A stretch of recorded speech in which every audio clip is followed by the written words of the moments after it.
Spectrovision Radio. Hello friends. For the entirety of human existence, nobody thought a human being could run a mile in under 4 minutes. They got close. It kept getting closer and closer. 4.5 minute mile, 4 minutes and 10-second mile. But they could never break the 4-minute barrier, no matter what they tried. Different ages, different races, different climates, different altitudes. Nobody could run faster than a 4-minute mile. And it got in the collective unconscious that this is just impossible. It's impossible for a human being to run a mile in under 4 minutes. Flat out impossible. Until 1954, a man named Roger Bannister ran a mile in under 4 minutes. It's called the Bannister Effect. After this happened, it opened the floodgates and many runners beat the 4-minute mile and beat his time. And this sent shockwaves to the entire global community, because then we realized that this barrier, this 4-minute mile barrier, was not biological or physiological. It was mental. It was psychological. Now, what if we can apply the Bannister Effect to psychic abilities? That is exactly what the SAI Games attempts to do.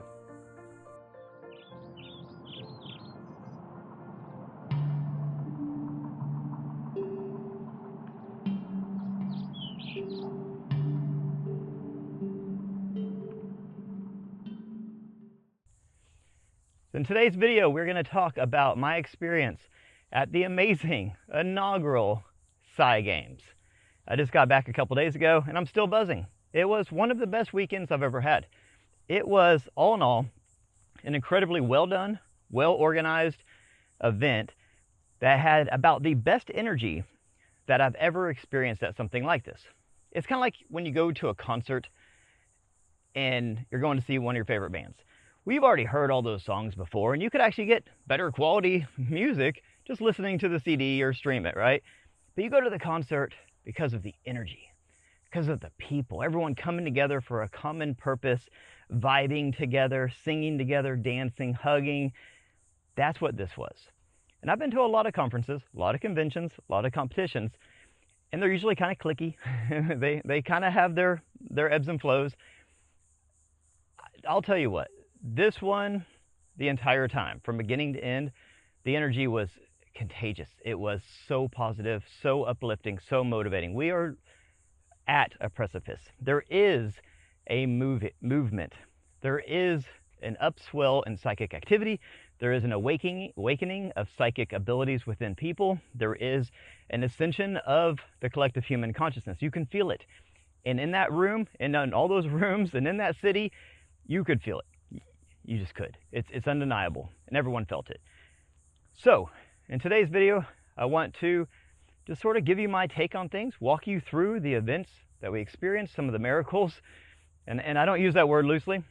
I've seen a lot of things. I don't say miracle loosely, but there was a few things that would qualify as a miracle, and it just kept going and going. So, let's get into it, guys. This is just such an exciting time to be alive, and the SAI Games is such a catalyst for human potential. It's so exciting to be a part of it. So Hakeem Isler invited me to be a commentator.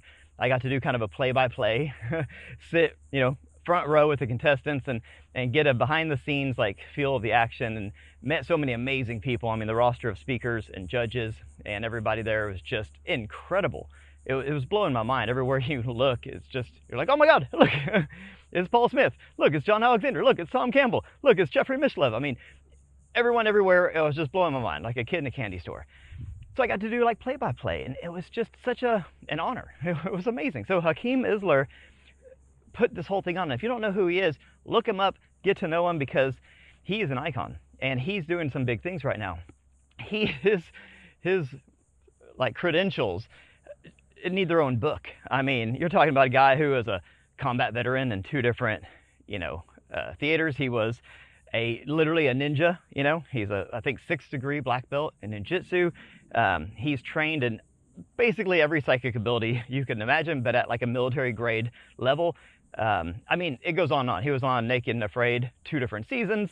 I mean, this man is the most humble, warm, loving, kind, intelligent person you'll ever meet, and also just the most credentialed person you'll encounter. And that's why when he said he wanted to do this, I talked to him on the phone for a few hours, and I said, and not just blowing smoke, if anyone in the entire world can pull this off, it is you. And he exceeded my expectations. My expectations were high. He had told Jeffrey Mishlove that he wanted to do this, and asked Jeffrey if he thought if Jeffrey agreed that it was a good thing to do. And Jeffrey Mishlove is probably the world's most renowned parapsychologist. And Jeffrey said, you know what, we tried to do something like this back in the 80s, I think it was, and it just wasn't the right time. It was the right idea, it just wasn't the right time. And he told Hakeem, he said, now's the right time. And Hakeem pulled this thing together beautifully. And it was an honor to be a part of it. The coolest thing about the SAI Games is the energy, like I said before, is contagious. So you're sitting in there and you can't help but start to think, okay, can I do that? And everyone's experimenting, everyone's playing around. People are it's like the 4-minute mile. It's like as soon as Banister broke that 4-minute mile mark, every other runner was like, can I run a 4-minute mile? Whereas the day before, they were thinking, that's impossible. And it wasn't even on their list of things to do. They're like, no, of course I can't do that. Now all of a sudden, they're like, maybe I can. And then they would go and do it, and they did. Oh my God, I did it. Well, that's what this was like, is everybody was questioning their own abilities, but in a positive way, like, can I do that? So I'll tell you a funny story. You know, I'm sitting at the table. I got my whole Monroe group there. So I met Hakeem at the Monroe Institute. He was part of the Creator Gateway group.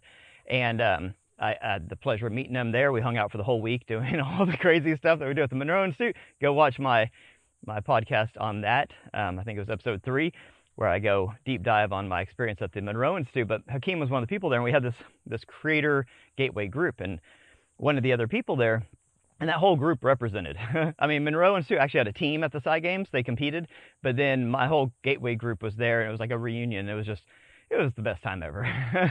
Still buzzing, like I said. But one of my new friends, I love this guy. His name's Chris Ramsey. He's one of the best magicians in the world, just an amazing human being.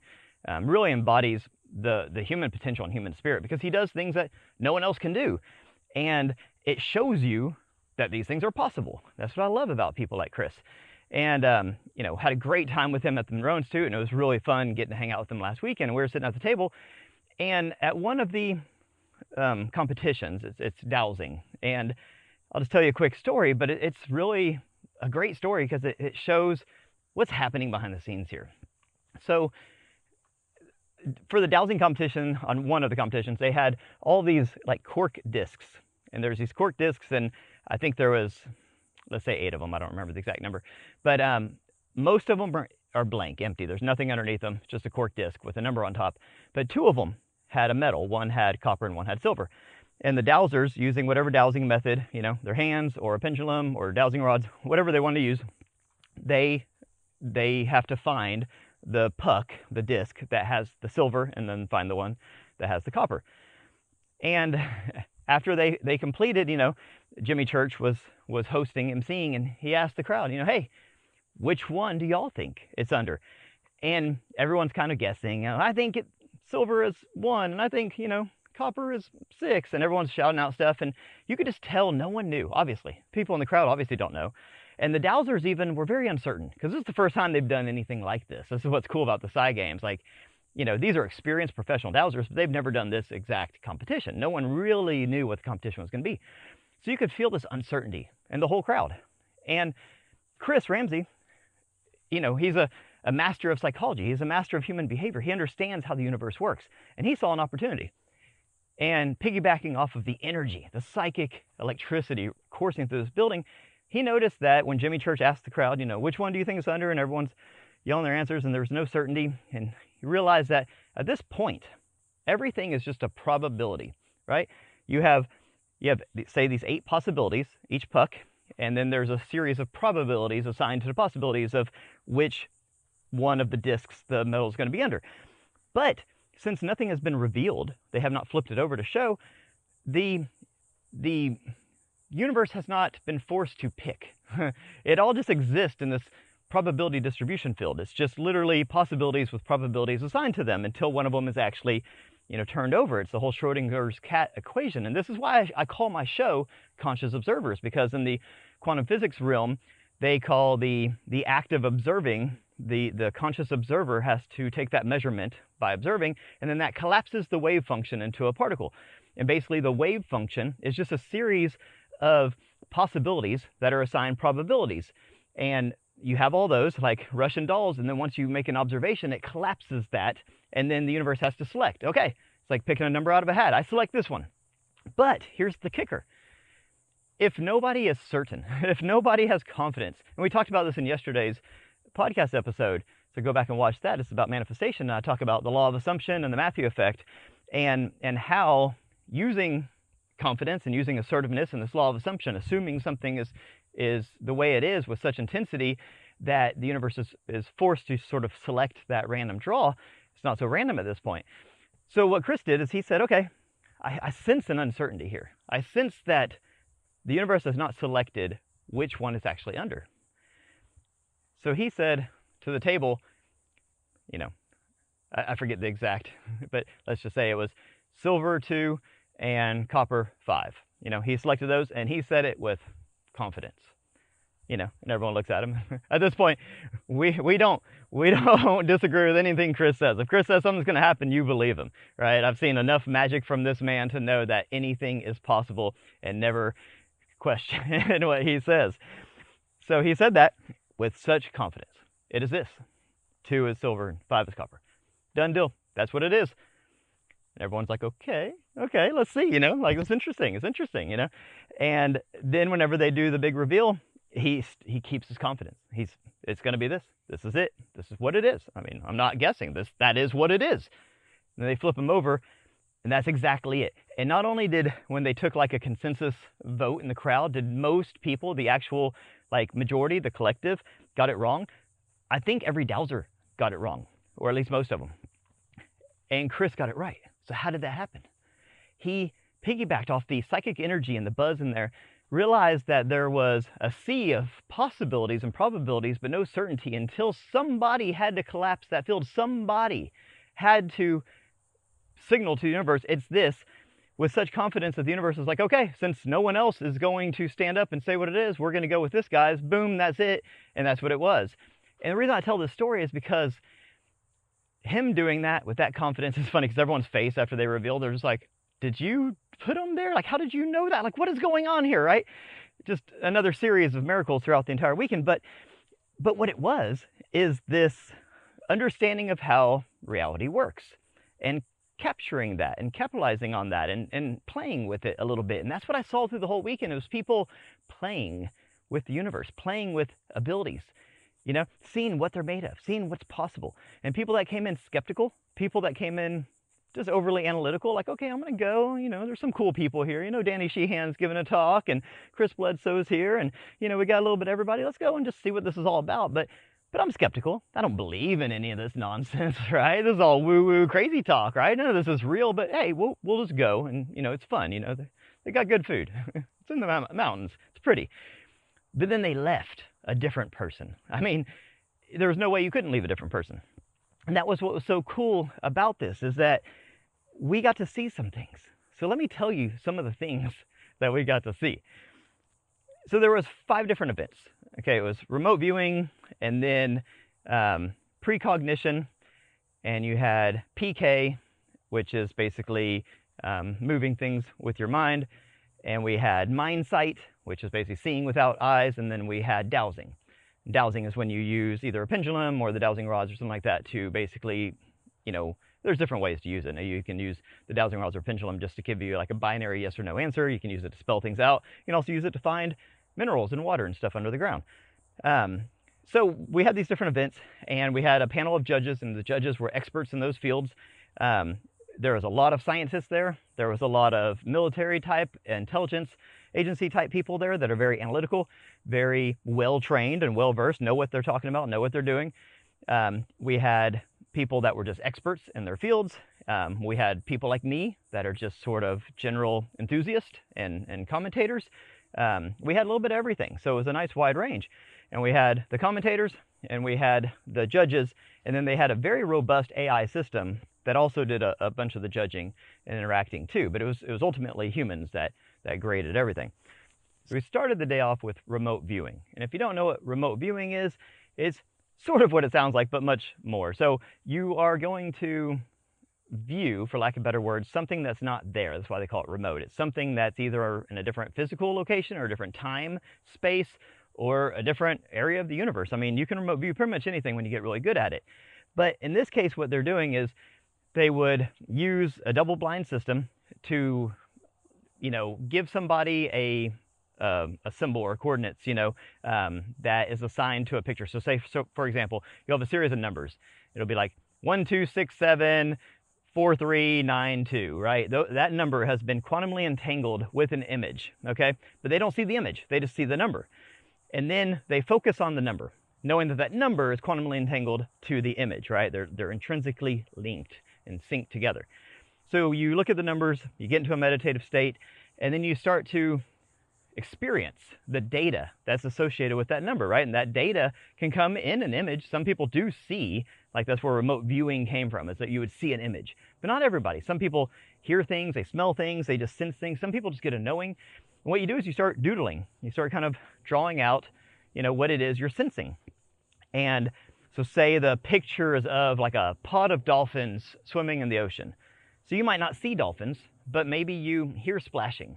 And then maybe you even hear the ee, right? And then maybe you see some like little humps in the water. And you start drawing things out. And you're like, okay, I get a sense that it's water. I can feel the water, right? So you write the word water and you draw some like little humps and some little waves and, and maybe you write the word ee, right? And you're like, okay, and you're writing this out. Well, they're writing it on a pad, it's showing up on the screen, and everyone can see what they're writing. The whole, there's all these different contestants, and you can see what they're writing. We call them percepts, the perceptionalists, right? So the percepts are doing the remote viewing, they're in their meditative state, and they're writing out all the information, and we're watching it in real time, and it's really neat, but no one knows. It's double blind. No one knows what the image is. So, after the reveal, when they're done, it's all timed. There's a lot of pressure, right? They're not doing this. Most people do remote viewing like in the comfort of their own home or in some sort of a nice, calm, meditative state. Well, no, there's hundreds and hundreds of people here cheering and talking, and I'm commentating with the other commentators, and it's a tough environment to do something like this, and they're nailing it, and it's so impressive. So then they do the big reveal, and then we grade it. We judge it. There's an AI that judges it, and then the judges that judge it. And I mean, these targets, they call it the target, the picture that you're remote viewing, were hard, very, very hard. I mean, this is like the Psychic Olympics, so everything is stepped up a notch. And it was very challenging. Some of the hardest targets I've ever seen. And these people were getting them so good and accurate. I mean, some of the drawings were just spot on, but a lot of times they would describe stuff. And so anyways, that's remote viewing. It was super exciting. And I mean, you're in this room and, these guys are meditating essentially, and they're doing this work. And I mean, there's this electricity and everyone's cheering and ooh, aha, and it's just funny because it's like from the outside of the room, it probably sounded like, there was a fight going on or something, but this is Psychic Olympics here. I mean, this is the SAI Games. It's so exciting. So it was really cool to watch. And I mean, I remote view. I've been trained in remote viewing. I know it's a real thing. It's beyond proven, like some of the biggest speakers there, Paul Smith and John Alexander and many others are, some of the top remote viewers from the original Stargate program. And I mean, they were telling us just the most amazing stories. And I got to talk to some of them in person, and they told me stuff that I can't tell you, unfortunately, but it's so amazing. I mean, without a doubt, remote viewing is 100,000,000% a real thing. And to watch these people do it in this sort of high stakes, high pressure, intense, loud, chaotic environment and do it so well was very inspiring. So that was remote viewing. That was the first one. And keep watching this video because we're going to talk about the telepathy tapes and some of the people from it and just flat out miracles. But let me get there, okay? It gets even more exciting, guys. So check this out. So the next one we did was PK, or was precognition, which is basically seeing the future. It was set up similar to the remote viewing, but you're really trying to precognitively guess what image is going to be shown next. by clicking a series of numbers and making selections on a screen. And it's really neat the way they have all these challenges set up. They're very well thought out. It's really neat how they have them in these kind of little booths, you know, where each percept can't see what the other percepts are doing, but we can see it all on these screens, but they can't see the screens. It was very well set up and organized. So it's definitely double blind. The people doing the challenges have no idea what any of the targets are.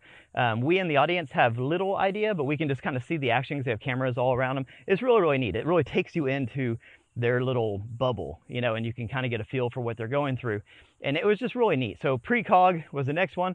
And then there was the dowsing. And I told you a little bit about how the dowsing was set up before, you know, putting things underneath these cork saucers and having the dowsers, you know, use their method of choice, what they're trained in to find the proper thing. And it was really neat to watch that. And then we had, yeah,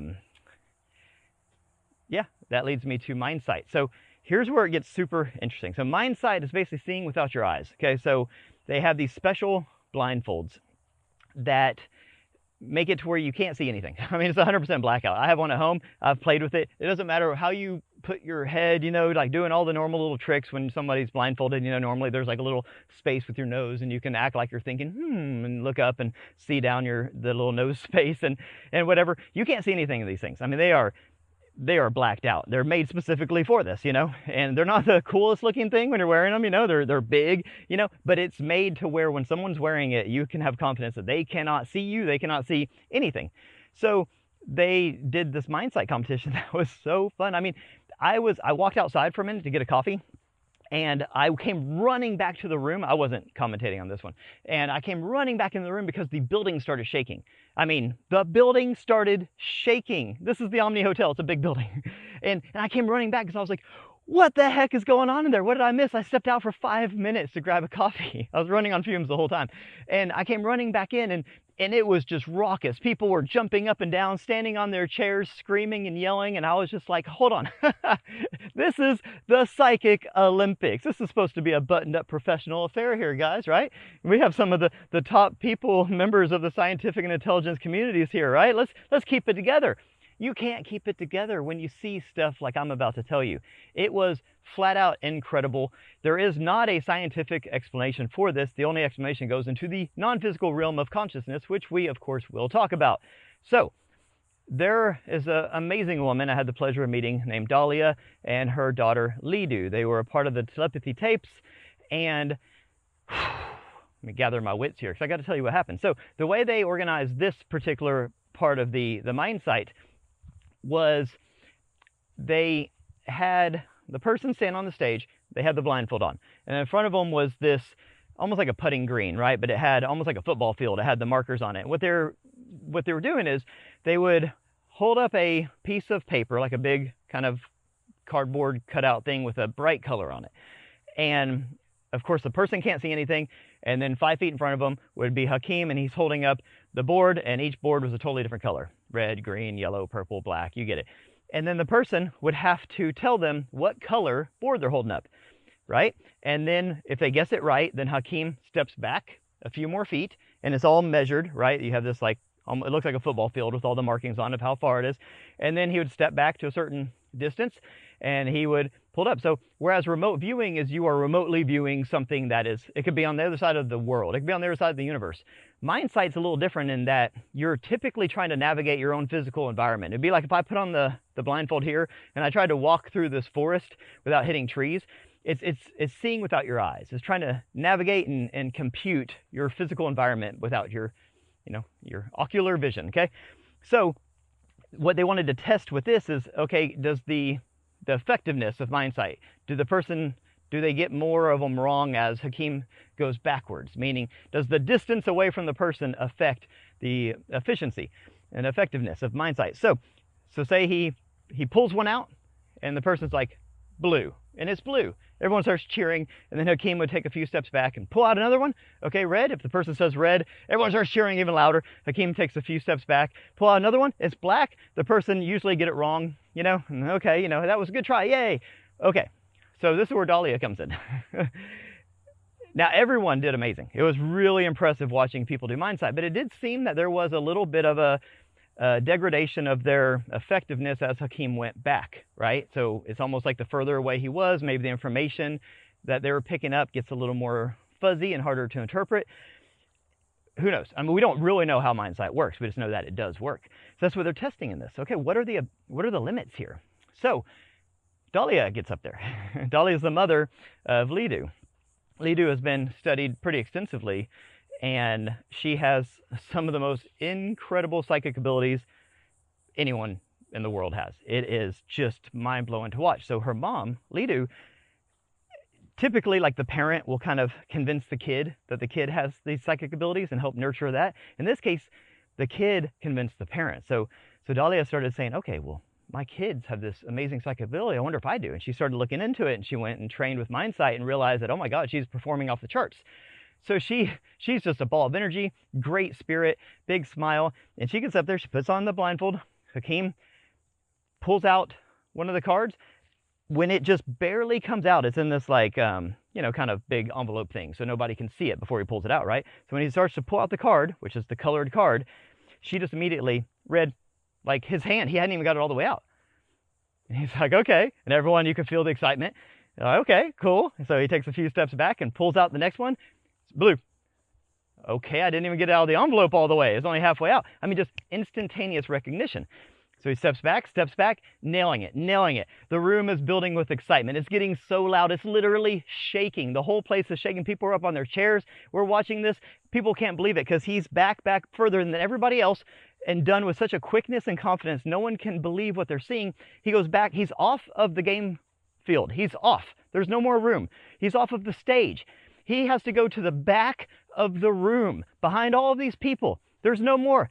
She's already won. She's already blown everyone out of the building, but we want to keep going. He goes back, keeps doing it. She nails everyone. He goes back to the wall. He can't go any further. This is the biggest conference room that they have there. There's almost 1,000 people in this room. He's on the other side, can't go any further, nails it. He pulls out two colors, blue, green, nails it. There's nothing left to test. There's no other way that we can keep going. He's out of cards. He's out of space. Jimmy Church falls on the stage ground. No one can believe it. People are crying. People are jumping up and down. It is insane because we're watching somebody, like, we're in a room with some of the best psychics in the world. And to see this woman outperform them to this degree was really hard to comprehend. I mean, of course, there's going to be naysayers saying she cheated, but you got to think they devised these challenges in a way where no one can cheat. I mean, they put so much effort into these things that it's uncheatable. You know, that's the entire point of this thing. And not only that, it's being captured by multiple cameras. There's tons of people everywhere. And I mean, it was wild. It was one of the most impressive human feats I've ever seen. So I got a little excited there, guys. I haven't even got to the main event. Lidu, her daughter. Holy cow. You think that's impressive? Because it is. They pull Lidu on stage after everybody gets their breath and sits down and remembers where they are and what's happening. We all come back down to earth. Lidu comes on stage. Lidu is a nonverbal autistic. She's learning to speak and doing amazing at it, but she typically uses a spelling board. If you've watched the Telepathy tapes, you know what I'm talking about. And they just kind of created this little experiment. We know that she has amazing psychic abilities, but they're like, okay, let's do something different. So they just pulled a random person. I mean, I was there. I mean, I know this was a random person. They have no connection with this person at all. Okay, random person come up on stage. Lidu sitting in the chair, Mindsight, blindfold on, can't see anything, look in the other direction. They pull this person on. They say, okay, take this piece of paper. Don't show anybody. Don't tell anybody. Write down a question that a child would know the answer to, right? Like not some crazy math equation. Just write a regular question. So the person writes a regular question on a piece of paper and holds it in front of them. Nobody sees it, okay? Like nobody sees it. Nobody can see it. And then they ask Lidu to answer the question, and they give her the spelling board. The question they wrote on the piece of paper was, what color is the sun? Nobody knew this. Lidu writes yellow on the spelling board, and then the person reveals that was her question. This is not a sleight of hand magic trick. There was no help from anybody. Lidu does this while spinning in this little office chair, singing. She kind of sings as she talks, you know, like completely full of joy in life, not really even paying attention to the person, but exactly answers the question that was written on this piece of paper by a complete stranger where she didn't see it. Okay, how did she do that? How did she answer that question? She didn't see the piece of paper. She doesn't even know the person. She wasn't even really paying attention. So how did she do that? What I noticed was this exhibition, this display of true psychic ability was so subtle and mind-bending that nobody there really, I won't say nobody, most people there didn't really understand what they were seeing. They didn't really get, like, so when we're watching Dahlia with the Mindsight, we're watching somebody do something in real time. Somebody goes to pull a card out, you know, she tells them the color on the card immediately while she's completely blindfolded, can't see anything. After we had just watched many people try to do the same thing and not get anywhere close, that was something where it's black and white. It's so easy to see, and you know you're in the presence of greatness. You know that what she just did is extremely impressive and very hard to explain. But then Lidu comes up and does what I just told you, and she did a few other things too. This was just one of the things. And everything she does, it's so effortless, and it's done in such a way. But so here's the thing, Lidu gets the information immediately, but she has to spell it out because she doesn't speak. So she spells it out on the spelling board. Now, what I saw was that people, it's left up to them to interpret what they saw and to create the excitement themselves, to really see that and be like, oh my God, that means this, right? It wasn't spoon-fed to them. And I think that what she did was so astonishing that no one knew what to make of it. It was really hard to actually like reason and say, okay, that means this. So let me tell you what I think happens when Lidu does this. Now, I'm going to lose some of y'all here, but you know, hey, whatever. This is just my thoughts, okay? And I would love to hear yours, because this is all new frontier, and I don't think anyone really knows what we're witnessing. But what I can tell you is Lidu did not see that piece of paper. Lidu did not know that person. Lidu had no idea what that question was, yet answered it perfectly. How can this be? So, especially the nonverbal autistics.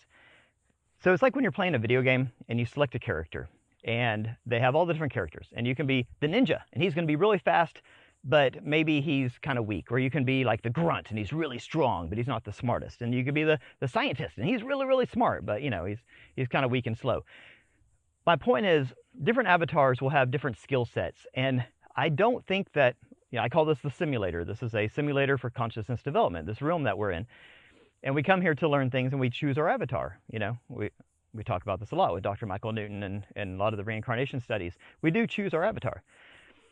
And I think that the simulator regulates it to where no avatar can be like maxed out on all the abilities. Meaning you're not going to have a ninja who's also extremely strong and extremely smart and have magic abilities. You know what I mean? Like, that would be unfair.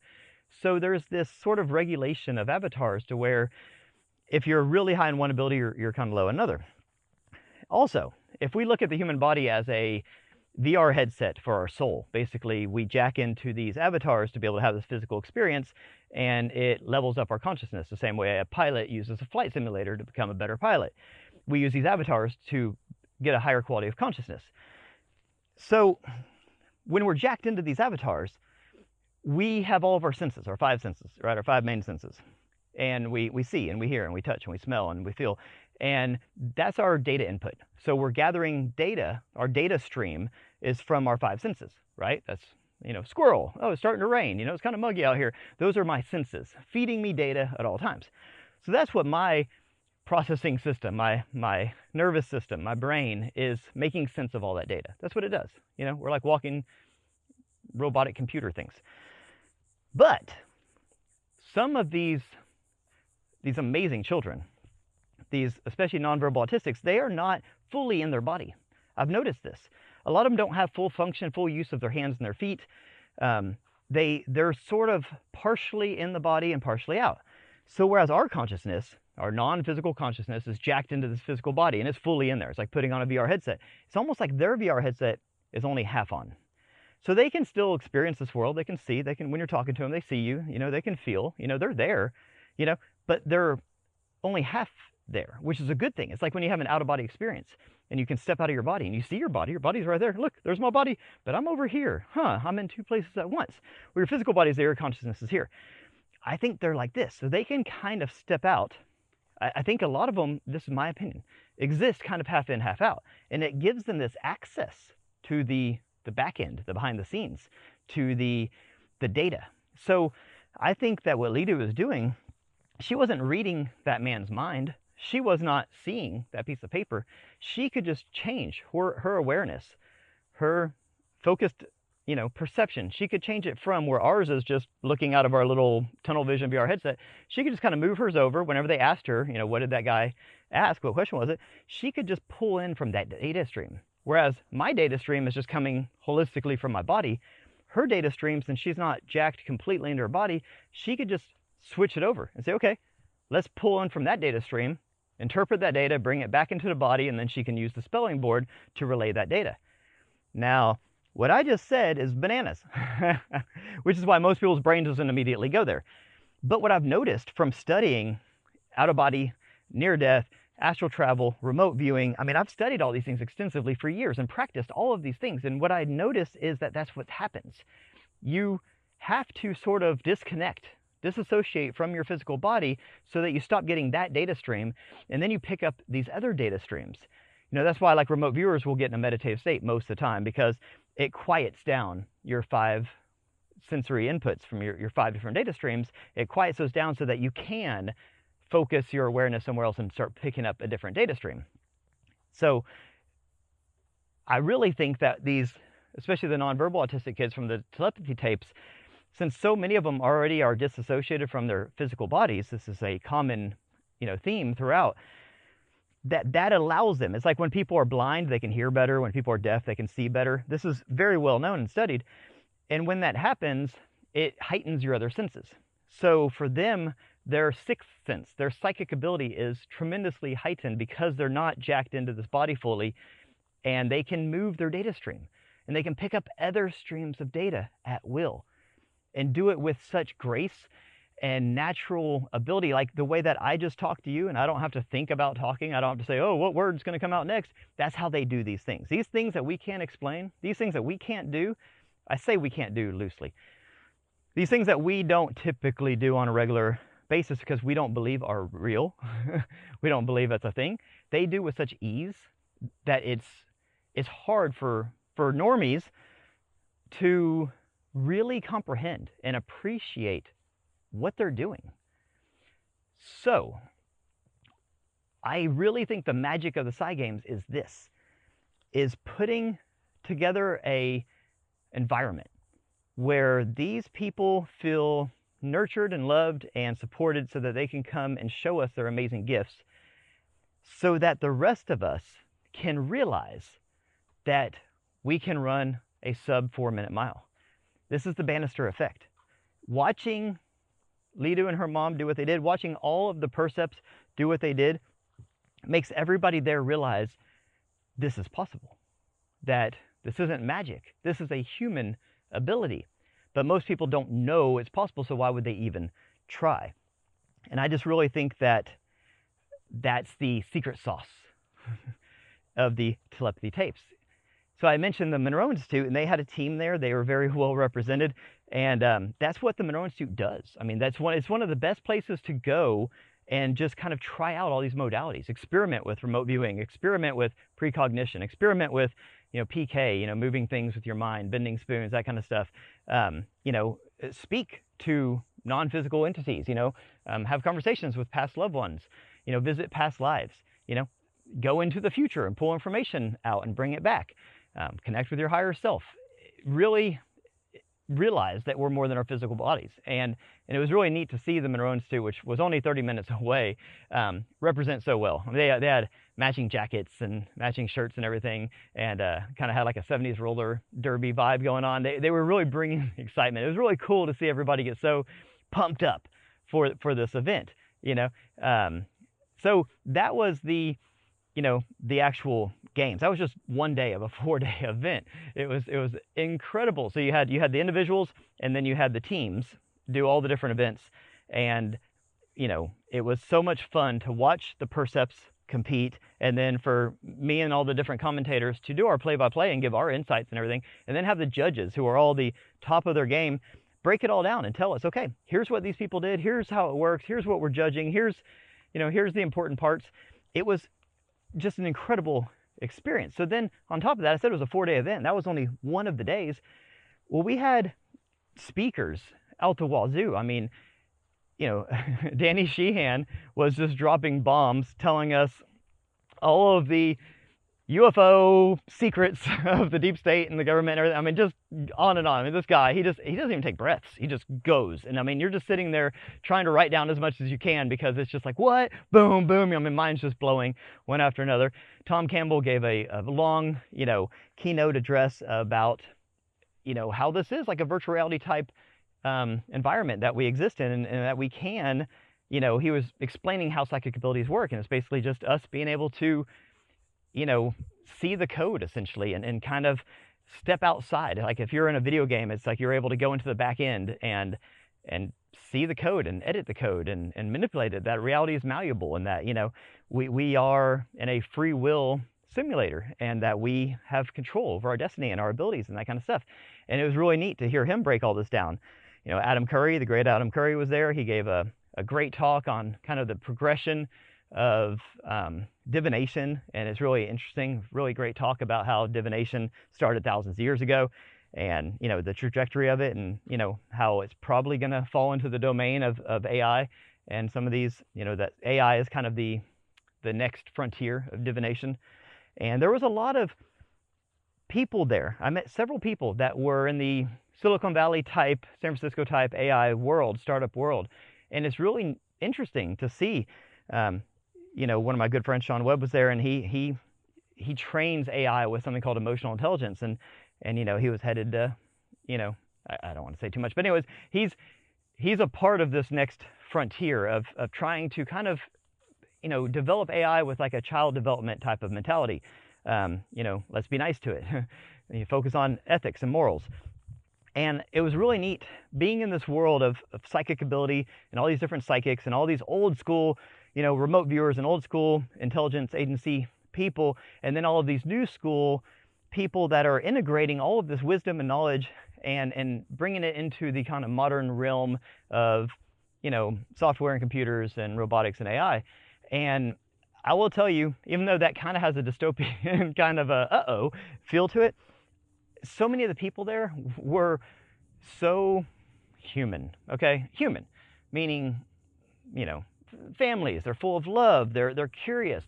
These aren't people trying to like necessarily weaponize all of this stuff and productize all this stuff. It's people that are literally driven by their curiosity and their love for the human spirit and what we are, capable of, and just seeing how we can continue to develop this and to nurture it and to take it to the next stage, of development.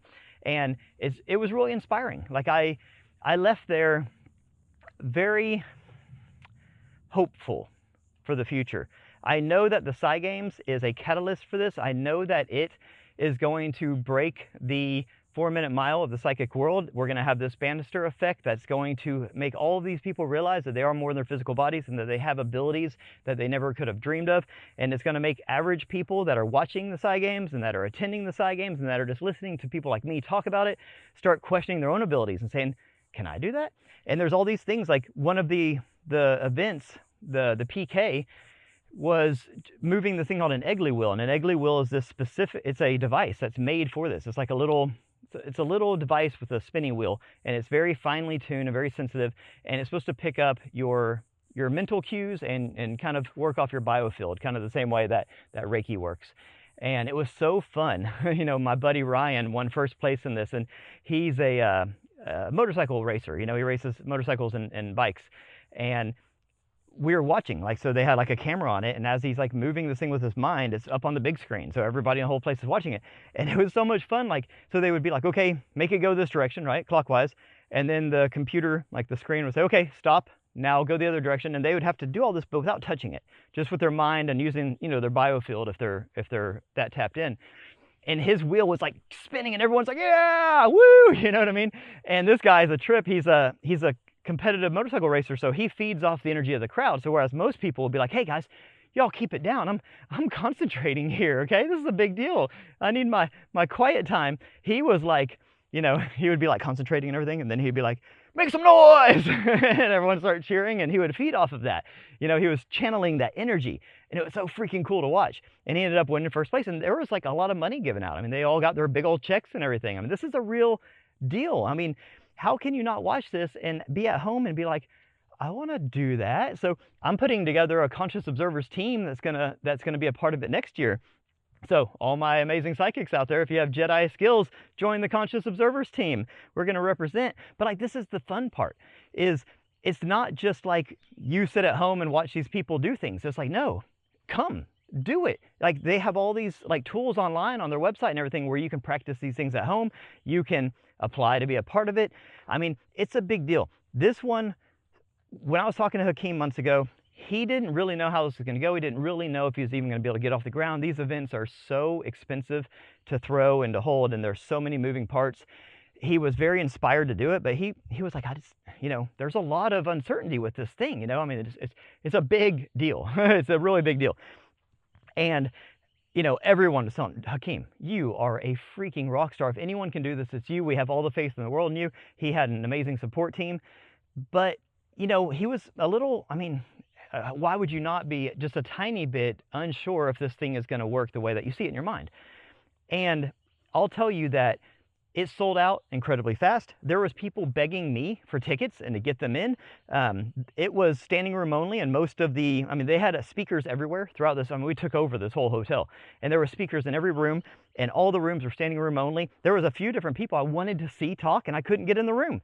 It was busting at the seams. We did a Skywatch with Chris Bledsoe up on the roof, and we saw multiple things that were not satellites, they were not planes, there's no swamp gas there, they were not birds. I mean, we saw zigzaggy orbs, we saw all sorts of stuff. People were oohing and awing and cheering and freaking out. We had the entire rooftop full of people, you know, hundreds of people.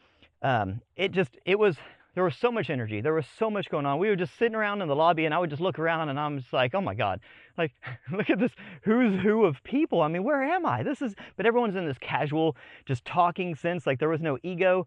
There was no clickiness. Like, everyone's just sitting there, you know, like, it was, the Bledsoe family, I'll tell you, are sort of the heart and soul of this movement, because they're such warm, amazing people, and they really represented well. The whole family was there. Emily closed out the entire event with this just, I mean, I get goosebumps just thinking about her singing in the song. And, you know, it has the Monroe Sound Science behind it, but her vocals, oh, it reminded me of the opera part with the blue being and the Fifth Element. That's how we close this thing out. I mean, people were crying. I mean, it was so emotionally charged because people realized what this meant.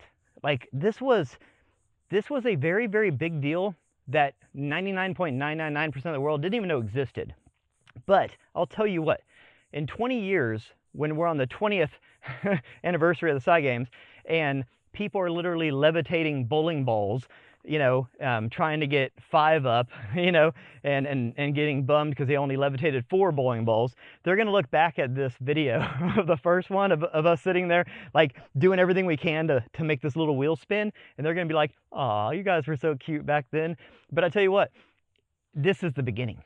This is the beginning. Somebody had to start. When you see those old pictures of like football players, and it's just a bunch of dudes in a field, and like the football's like hand stitched, and their helmets don't have a face mask, and there's like bones sticking out of their arms and stuff, you know, and it's like, you guys were crazy. And now you see in this, like, you know, 150,000 people in a stadium, and you know what I mean? It's like, but they had to start somewhere. This was the beginning. This was such a huge monumental step in the right direction. This is breaking the Banister limit for psychic ability.